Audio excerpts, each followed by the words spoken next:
Assalamualaikum warahmatullahi wabarakatuh. Selamat malam teman-teman. Mudah-mudahan di malam ini kita diberkahi, diberi kesehatan, dimudahkan mencari rezekinya, diberi umur panjang. Amin Allah ya rabbal alamin. Teman-teman, dalam kesempatan ini saya akan mencoba menimba ilmu dari filosofi budaya yang ada di Kampung Naga sebagai referensi budaya untuk mempertahankan kearifan lokal bagi generasi muda agar masa depannya hidup sejahtera. Begitulah kira-kira teman-teman.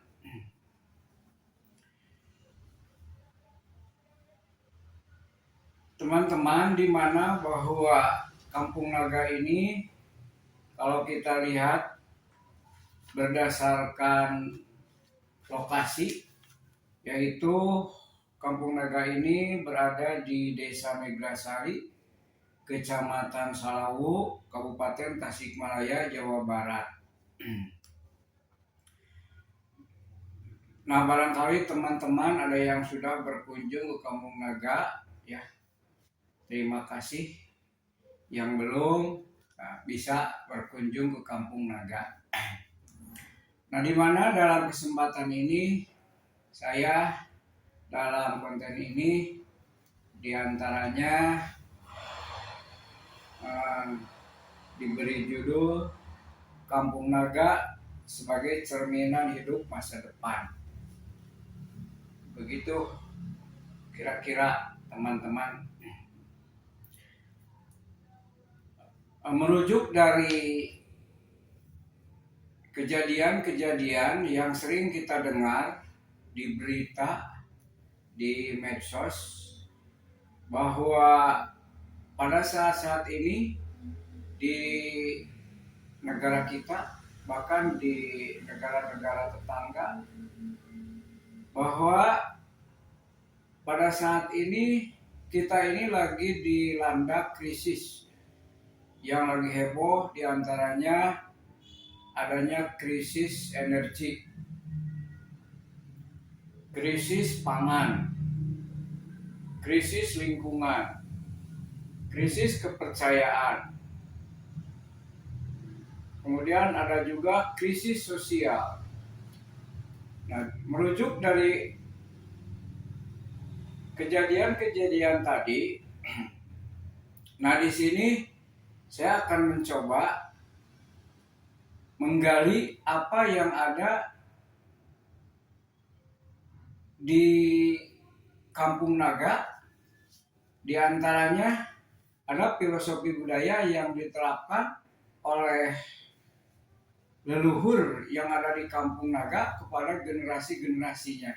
Sehingga sampai sekarang generasi-generasi yang ada di Kampung Naga ini bisa mempertahankan budaya kearifan lokal yang ada di Kampung Naga.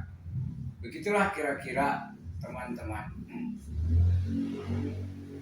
Nah, di mana kita tahu bahwa Kampung Naga ini merupakan salah satu kampung adat yang secara geografis tadi sudah dijelaskan, mudah dijangkau, dekat dari jalan raya jalur Garut Tasik, ya, atau Tasik Garut, mudah sekali. Dilihat dari lokasi itu, Kampung Naga itu sebenarnya dekat dengan budaya-budaya yang modern, dekat sekali gitu ya, ke lingkungan-lingkungan yang masyarakatnya sudah modern. Tapi Kampung Naga ini sampai saat ini bisa mempertahankan apa yang diberikan oleh leluhurnya terhadap generasi-generasinya. Begitulah kira-kira teman-teman. Nah, di mana kita tahu bahwa Kampung Naga ini diantaranya di Kampung Naga, kalau teman-teman ke sana pasti akan mengenal dengan adanya yang disebut dengan hutan larangan. Nah, di mana hutan larangan itu, filosofi yang ada di Kampung Naga itu menggambarkan bahwa hutan itu tidak boleh diganggu, tidak boleh ditebang, tidak boleh istilahnya itu dirusak. Artinya di sini sebagai gambaran terhadap generasi muda bahwa dampak daripada perusakan hutan itu kan luar biasa, teman-teman. Teman-teman pasti tahu dampaknya. Di antaranya yang tadi dengan adanya krisis lingkungan. Misalnya kalau hutan diganggu akan terjadi banjir, akan terjadi longsor, akan terjadi kekeringan. Nah, begitulah ya. Nah, sehingga bisa kita terapkan ke anak-anak cucu kita di lingkungan kita yang ada. Kenapa sampai lingkungan kita ini pada saat ini misalnya terjadi longsor, terjadi banjir, terjadi kekeringan, ya, atau terjadi kemarau panjang. Nah, itu bisa kita lihat dari filosofi yang ada di Kampung Naga. Berarti kita ini tidak bisa mempertahankan apa yang ada di lingkungan kita yang berkaitan dengan hutan. Misalnya hutan yang ada di sekitar kita ditebang, ya, tidak ditanami kembali, atau pohon-pohon yang ada di sekitar kita digunduli, diambil kayunya tanpa menanami kembali. Itu bisa terjadi, teman-teman. Jadi dengan kebutuhan-kebutuhan yang mendesak, akhirnya hutan yang ada di sekitar kita ini ya ditebang. Nah, itulah. Jadi intinya filosofi yang tadi kalau kita bisa diterapkan di anak-anak kita, di cucu-cucu kita untuk kedepannya, insya Allah kita nggak perlu khawatir ke generasi kita, karena kita sudah tertanam jiwa-jiwa budaya-budaya yang ditanamkan seperti yang ada di Kampung Naga itu. Begitulah kira-kira, teman-teman. Nah, kemudian di Kampung Naga juga ada yang disebut dengan istilahnya itu leuit larangan. Leuit larangan. Leuit itu kan salah satu tempat untuk menyimpan bahan sumber makanan. Kalau diaplikasikan ke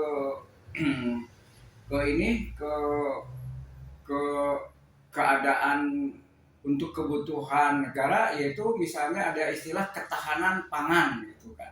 Nah, di sini juga di Kampung Naga itu ada yang disebut dengan leuit larangan. Itu leuit larangan itu salah satu tempat yang ada di Kampung Naga yang di dalamnya diisi dengan cadangan-cadangan makanan yang tidak boleh diganggu kecuali dalam keadaan krisis atau dalam keadaan sangat membutuhkan, baru itu bisa dibuka. Nah, itulah kira-kira, teman-teman ya. Nah, jadi di Kampung Naga itu memang sudah diterapkan aturan bahwa di Kampung Naga itu tidak boleh diantaranya mengganggu cadangan yang ada selagi ada makanan yang ada di rumahnya. Begitulah kira-kira, teman-teman. Nah, sehingga kita filosofi tadi bisa kita terapkan ke anak cucu kita, bahwa kita ini hidup jangan sampai nanti di lingkungan kita harus pandai-pandai, diantaranya dengan cara misalnya menanam padi, ya. Kemudian menanam sumber-sumber makanan, rajinlah gitu kan. Nah, sehingga dengan adanya kerajinan tadi yang berkaitan dengan menanam, kemudian rajin-rajin istilahnya itu memelihara ternak dan lain sebagainya. Nah, sehingga itu dijadikan sebagai cadangan ketahanan pangan gitu kan. Sehingga tidak ada lagi istilah krisis ekonomi, enggak ada ya. Karena yang dibutuhkan dalam kebutuhan sehari sudah ada, makanannya sudah ada, kebutuhan hewani sudah ada, kebutuhan hayatinya, ya. Jadi makanan pokoknya dari beras sudah ada cadangan. Itu kan seperti kan orang tua kita kan dulu di rumah ada yang disebut dengan leit gupet juga ada kan, tempat menyimpan eh, beras kan, tempat menyimpan padi di rumah itu kalau dulu ya. Itu di rumah orang tua saya dulu itu begitu, ada cadangan makanan persislah seperti di Kampung Naga begitu ya. Tapi generasi sekarang kan saya apa istilahnya belum pernah melihat di rumah-rumah yang ada leitnya, yang ada bubet besar, jarang sekali gitu kan, nggak ada lah. Paling hanya cadangan beras itu hanya sebatas 10 kilo, 20 kilo. Tapi orang tua saya dulu itu sampai istilahnya itu tonan gitu kan, itu untuk cadangan gitu kan. Memang sudah budaya begitu, sama semua pasti orang tua kita dulu seperti itu ya. Nah begitulah teman-teman filosofinya ya.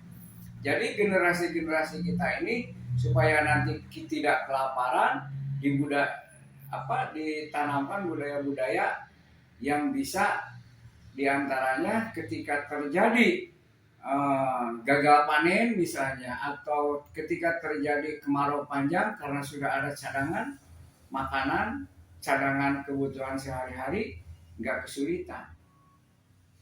Seperti yang terjadi di Kampung Naga. Itulah kira-kira teman-temannya. Nah kemudian di Kampung Naga ini kan dia tidak menerima listrik ya, walaupun ditawari oleh pemerintah dia menolak. Kenapa menolak? Alasannya kan rumahnya itu diantaranya terbuat dari kayu, atapnya dari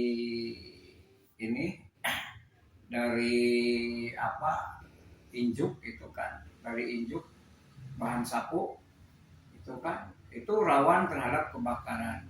Di antara itu alasannya, dan memang dia mempertahankan budaya agar tidak menggunakan listrik gitu ya. Nah, sehingga alasan lain selain itu juga kalau ada listrik sudah terbayang di sana nanti akan berlomba-lomba di dalam menggunakan listrik tadi, misalnya ada kulkas, ada TV dan lain sebagainya. Itu untuk menghindari budaya-budaya luar seperti tadi. Begitulah kira-kira teman-teman. Jadi Kampung Naga ini menolak adanya tawaran listrik dari pemerintah. Begitu kira-kira teman-teman alasannya. Kemudian di Kampung Naga itu diantaranya untuk masak di sana kan, untuk masak itu dia tidak menggunakan gas, tidak menggunakan kompor listrik, kompor gas, tidak. Dia menggunakan kayu bakar ya. Nah itu kan filosofinya bahwa kita ini harus bisa menghemat energi ya, memanfaatkan energi yang ada. Jadi jangan sampai energi itu yang ada di lingkungan tidak dimanfaatkan. Jadi dengan sendirinya kayu bakar itu sebagai pengganti daripada gas tadi. Nah, sehingga bisa kita terapkan ke anak cucu kita. Ya, sekarang kan memang zamannya zaman modern. Ya. Banyak mobil, banyak motor. Hampir semua menggunakan listrik. Tapi filosofi seperti itu bisa kita terapkan. Misalnya dengan cara kita menerapkan ke anak-anak itu, misalnya kita harus pandai-pandai dalam memanfaatkan energi yang ada. Misalnya kita terapkan ke anak kalau ke sekolah, misalnya gitu ya, itu harus betul-betul diantaranya kalau motor itu bisa memanfaatkan secara maksimal. Gimana pemanfaatan dari motor itu? Jangan sampai ketika kita diberi motor menghambur-hamburkan energi. Saya kira itulah gitu ya.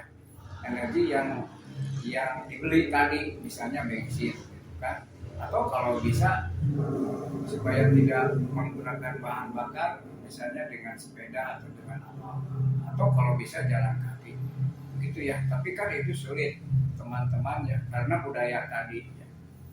Tapi sedikit-sedikit bisa kita aplikasikan ke anak-anak kita ya, agar paham gitu kan, bahwa energi kita ini lagi krisis, kita harus hemat energi.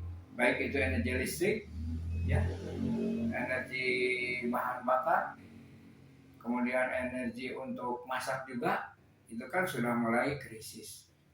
Nah, itulah kira-kira teman-temannya.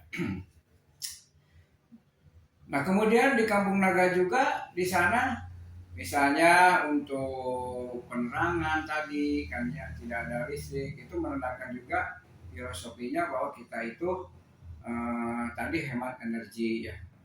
Nah, kemudian di Kampung Naga juga mempertahankan untuk mengolah hasil panen padi tidak menggunakan mesin.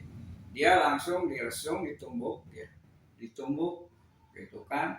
Jadi secara filosofinya dia tidak menggunakan mesin, tidak menggunakan tenaga gerakan dari mesin. Itu menandakan bahwa dia mempertahankan keadaan lingkungan yang bersih ya.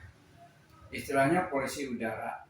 Jadi polusi udara yang ada di sekitar lingkungan Kampung Naga itu kan bersih.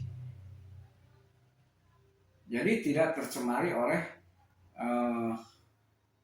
kotoran-kotoran yang dilakukan oleh mesin. Begitulah kira-kira filosofinya ya. Itu kan.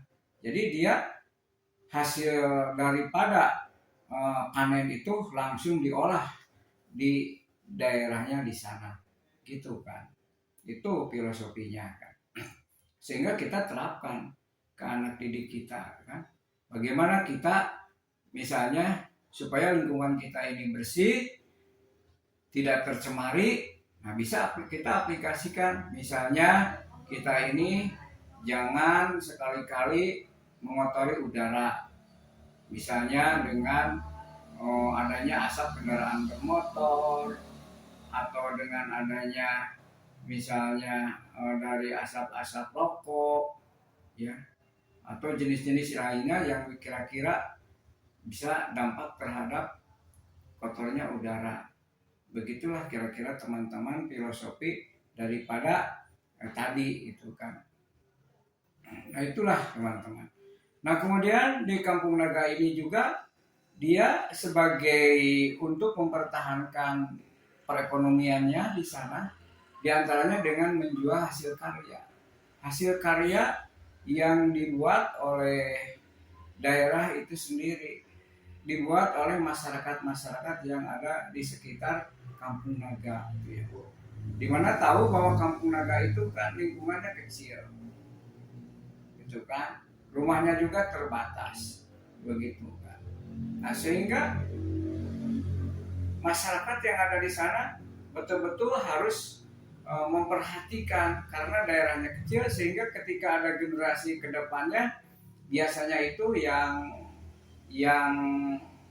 generasi-generasi itu dia oleh orang tuanya itu suruh milih gitu kan.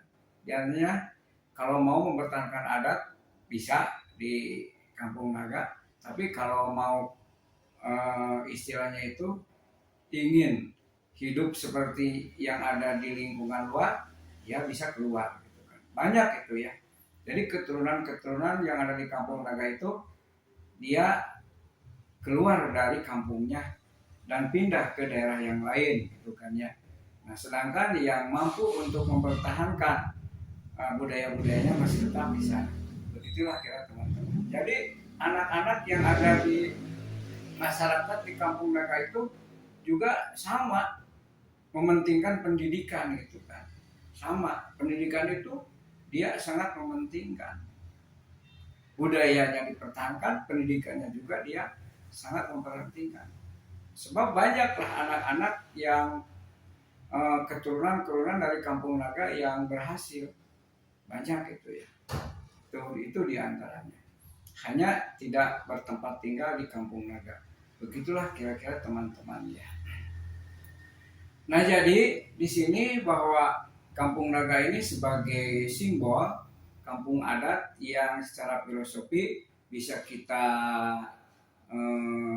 arahkan ke anak-anak itu bahwa segala yang ada hiruk pikuk di Kampung Naga itu sebagai gambaran kita untuk masa depan kita, agar lingkungan kita ini bisa dijaga, agar masa depan kita ini tidak istilahnya itu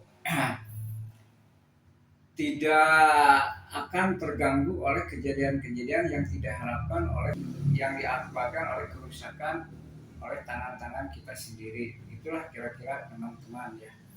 Nah itu ya. Nah, jadi sekali lagi bahwa yang ada di Kampung Naga ini ya, jadi ilmu-ilmu filosofi yang ada di Kampung Naga ini sebenarnya leluhur-leluhur itu sudah menggambarkan kepada generasi bahwa kedepannya itu kita harus bisa secara arif, secara bijaksana bahwa untuk mempertahankan lingkungan itu tidak semudah apa yang dijalankan gitu kan ya. Perlu adanya suatu kebiasaan. Nah, makanya dipertahankan di sana. Itulah kira-kira begitu. Jadi kalau sudah menjadi budaya, sudah menjadi kebiasaan seperti tadi, itu kan diantaranya tidak sulit untuk mempertahankannya. Itulah kira-kira teman-teman. Jadi mudah-mudahan dari ilmu-ilmu yang ada di Kampung Naga ini bisa bermanfaat, terutama untuk generasi-generasi anak cucu kita agar hidup masa depan anak-anak kita ini bisa sejahtera. Itulah kira-kira teman-teman. Rupanya sekian ya, sekelumit yang bisa saya jelaskan, diantaranya tentang menimba ilmu filosofi dari Kampung Naga. Sekian, terima kasih ya. Mohon maaf teman-teman jika ada kata-kata yang kurang berkenan, jika tidak ada istilah-istilah yang pas ya. Nah, kemudian jika ada hal-hal yang atau jika ada yang masukan-masukan dari teman-teman, silahkanlah di komen di channel saya Hadian Mulyana sini. Terima kasih. Assalamualaikum warahmatullahi wabarakatuh.